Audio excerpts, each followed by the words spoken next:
Hi guys, so one more video for today. I'm going to add on to my children's book reading series. Today is Lughnasadh or Lammas, so blessed Lughnasadh to you. I'm going to be reading Ruperts Tales, The Wheel of the Year. This is going to be the story about what they call Lammas, what I call Lughnasadh, which is very similar. And I just love these Rupert's books, are just the cutest books. And they're helpful for children to be taught a little bit about what the holiday is about.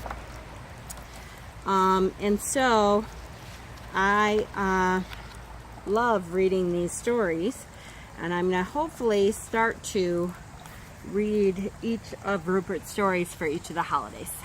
So if you have children, or if you don't, gather around, take a deep breath for me, breathe in that first harvest air,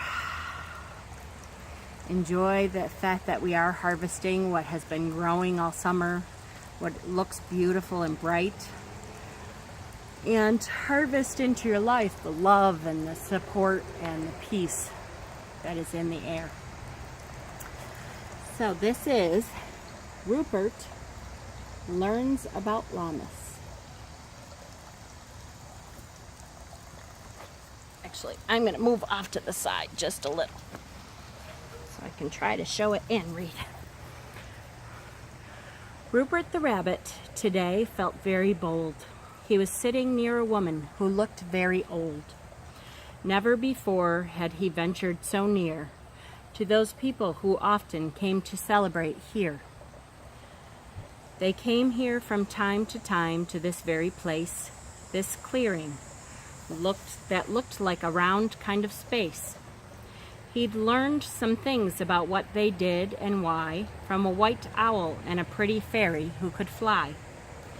This time he thought he'd learn something on his own, so he'd crept very close, feeling scared down to his bones. The woman was sitting in the shade of a cypress tree, with children all around her, as quiet as could be. Rupert had seen girls and boys just like these before. They had all been playing and making noise galore. But here they were, gathered all together, 3 girls and 2 boys, sitting still, not twitching or twisting or making any noise. The old woman had a long braid of hair that was gray, and Rupert was eager to learn what she had to say. There were many wrinkles around her kind eyes. He'd heard people call her a crone and say she was wise.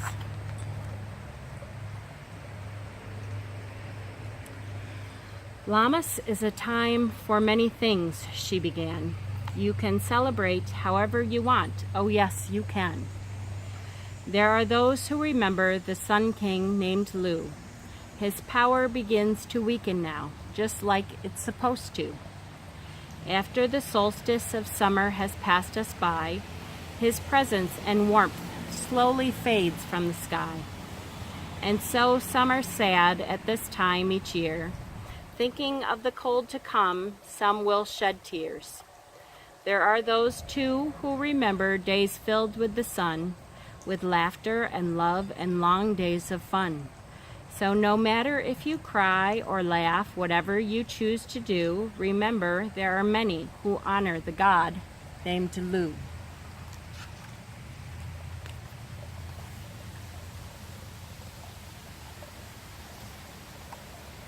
But what about all the bread? Asked a boy, giving Rupert a start. And the corn and wheat and nuts and the apple tart. The children started asking questions left and right, all their noise making Rupert tremble with fright. Hush now, my children, hush all you girls and you boys. I'll answer your questions when you stop making noise. Oh, the old woman was wise, it was true. She knew exactly what to say and what to do. Rupert was happy. She kept the children in hand, because he too wanted to understand. Remember, I told you Lammas is a time for many things. Why, this festival is famous for all the blessings it brings. Yes, the solstice is behind us, that much is true. You've all had a summer filled with long days and many things to do. And now that autumn is coming with its fingers of cold, the days have begun to shorten as the year starts to turn old.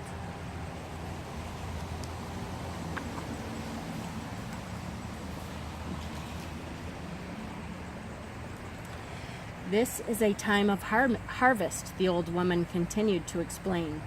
A time to gather the fruit, the nuts, and all of the grain. But what about the corn? A girl with blue eyes wanted to know. My father says it's the most sacred thing we grow. All things we plant are sacred, the crone agreed with a nod, so long as we remember to give thanks to the goddess and God. But I'll answer your question, the one you didn't ask. To give thanks for all things we grow, that is our task. The little corn and wheat dollies. Now is the time for harvest, when we reap what we've sown. The time to pick and pluck and dig up all the things we've grown. Lammas is the first harvest of 3, this festival of grains, then Mabon, and finally Samhain as the wheel of the year wanes. A time too, my little ones, she said, to give thanks for all we hold dear, and to remember all the blessings we've had through the year. And so we set a special day aside when everyone prays and sings to tell the Lord and Lady we remember these wondrous things. Together we bake bread of wheat or corn or rye. We make dolls, build fires, tell stories, and we laugh and we cry. So off you go, the woman said, shooing them away. Go help each other find special ways to celebrate this day. Rupert thought the kind woman just might have it right. It was good to remember all that was special as the day faded into night.